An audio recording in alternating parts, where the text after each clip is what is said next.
Mister, c'è tanta delusione per non aver raggiunto i playoff e anche per la partita di oggi, soprattutto con le occasioni non sfruttate. Cosa vuole dire ai suoi giocatori?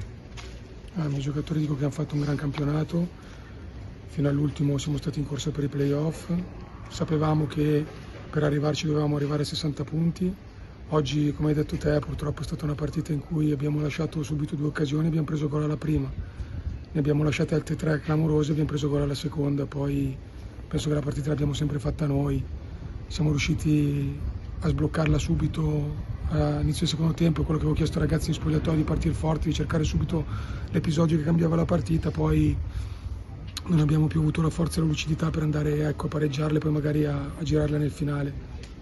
L'anno prossimo sarà sicuramente un obiettivo raggiungere i playoff.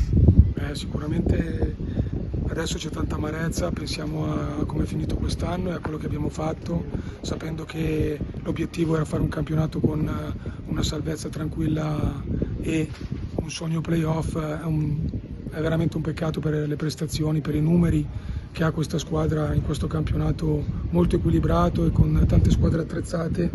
Purtroppo oggi c'è tanto rammarico perché anche a vedere i risultati avevamo in mano i playoff e purtroppo ce li siamo fatti scappare. Grazie. Mister, oggi una vittoria su un campo difficile, ci dice 2 battute sulla prestazione di oggi dei suoi giocatori? Abbiamo fatto benissimo, un primo tempo alla grande contro una squadra forte che lottava per i playoff.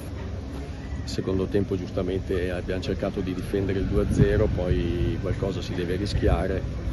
Il problema non è quello che è successo qua, è quello che è successo sugli altri campi, che non voglio neanche commentare. Andrete a giocare i playoff sicuramente, sicuramente con la speranza di rimanere in categoria. Vabbè certo, quello è l'obiettivo. Però penso che insomma a 39 punti non meritavamo neanche di fare il play-out, però andremo a giocarci con la consapevolezza che se giochiamo come oggi non c'è storia.